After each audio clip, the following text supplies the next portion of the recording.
Hi guys, welcome back to my channel. So finally the Lolo Big Lash came back in stock, so I immediately picked it up along with a new eye primer, and I also got the eyebrow pencil duo as well to try out, and I have already actually been using it. It's on my brows today.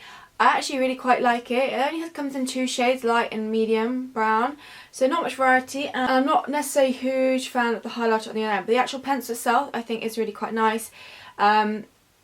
Quite pigmented and soft, but kind of easy to work with, I think, as well. So yeah, but today's video is all about the Big Lash mascara because I've been desperate to try this for a long time.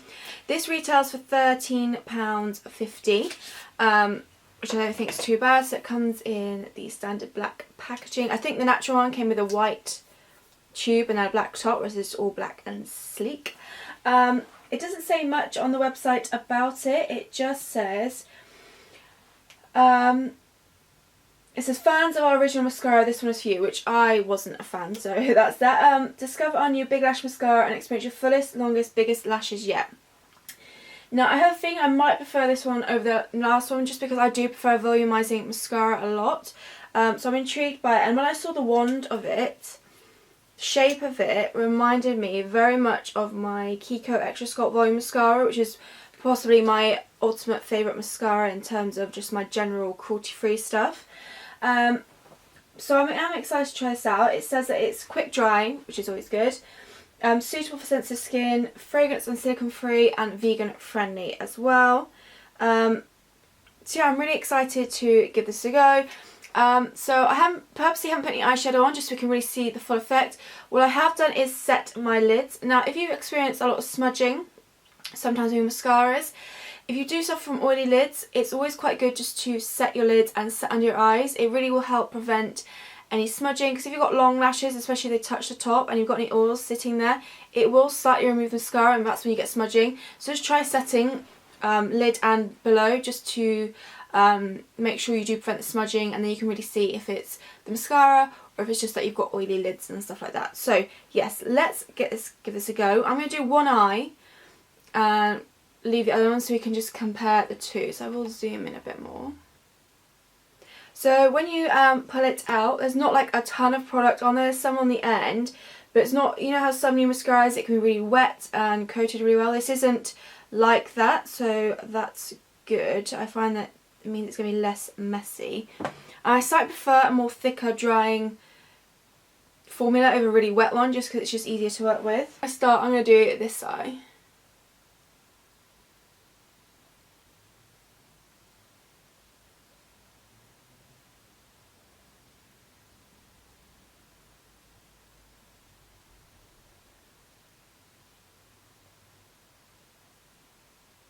Okay, so it definitely is a lot of product on the brush. It just doesn't look like it's coated lots, which isn't bad.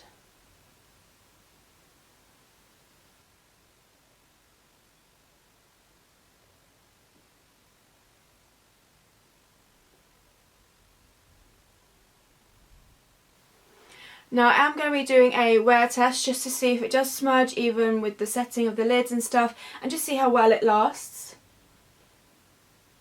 Because some mascaras can start like coming off at the ends and things like that. Now obviously I don't curl my lashes or anything like that, I just let it kind of do itself, because I do have kind of curled lashes anyway, and they're relatively long, I think, which is why I prefer something that gives a bit more like volume to the roots and stuff, just because then, because I don't need to enhance the length really. Okay, this is hands down better than the natural mascara. Well, I guess the hint's in the name, natural mascara, Big Lash mascara, but this is actually really nice. This is better than the Benecos one that I have been using in terms of the volume straight away. I know it a few times, but I think it's the formula of it.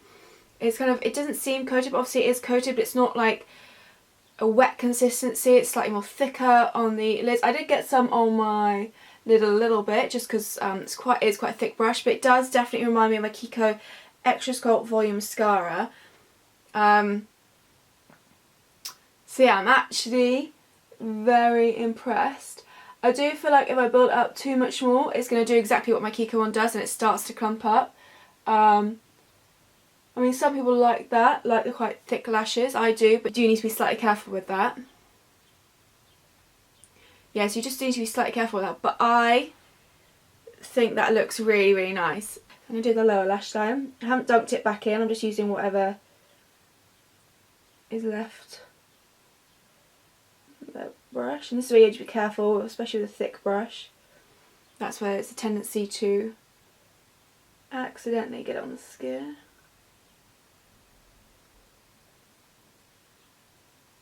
But if you do get any on the skin, all I do is I let it dry completely, and then you can get, like, if you've got eyeshadow on, just take the colour eyeshadow with a brush, and once it's dry you can just knock it off, or what I'll do is I'll get the powder again and just knock off whatever I need to do. And also make sure that everything is set as well.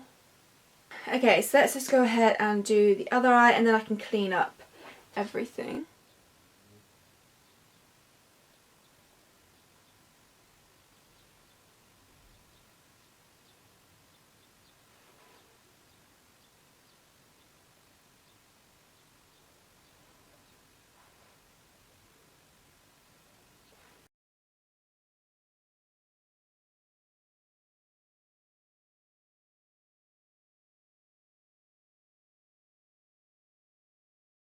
Okay, so that's my eyes tidied up. Like I said, I think I really, really love this mascara. The big test is to see how well it lasts. So at the moment, first impressions is I really love it.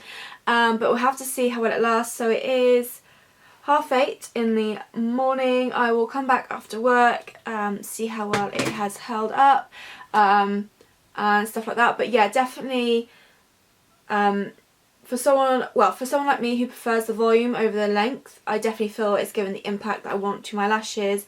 And like I said, it's kind of the first clean beauty mascara that's really done that for me, I feel. So yeah, so I'm so glad it came back in stock, and I'm so glad I picked it up. But, well, let's see how well it lasts throughout the day first. Okay, so it's now 5 o'clock, so I've been wearing the mascara pretty much all day. Well, not obviously all day, but for a good 8, almost 9 hours.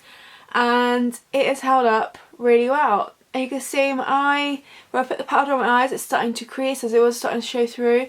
But there is no transfer of the mascara. Anyway, the rest of my skin doesn't look too great because I'm quite oily at the moment, so it's kind of broken up in places from wearing the foundation throughout the day. But yeah, the actual mascara has held up really nicely, and it hasn't smudged or budged. Still looks as voluminous as it did this morning. It has some great impact. So I am very excited for the mascara. I am so pleased I managed to get it after 10 weeks wait or whatever it was out of stock. And I'm so glad that it was also worth the wait as well, because like I said, the first natural mascara, not really my thing at all. And when I saw this, I really wanted good things for it, and I'd say it's definitely delivered, and I'd say it's definitely the best clean beauty mascara that I've tried to date. Who knows, in the future I might try something else that might top it, but at the moment this is by far the best clean beauty mascara that I have tried. So yes, I'm very happy I picked it up. And I'm definitely going to be obviously continue to wear this in all my videos and stuff. I hope you enjoyed this video, found it helpful, and if you were kind of thinking about the Lolo Big Lash Mascara and you were like me who didn't like the first one, or even if you like the first one, then you'll definitely like this one, and you like volume in your lashes, this is perfect. So yeah, really hope you enjoyed.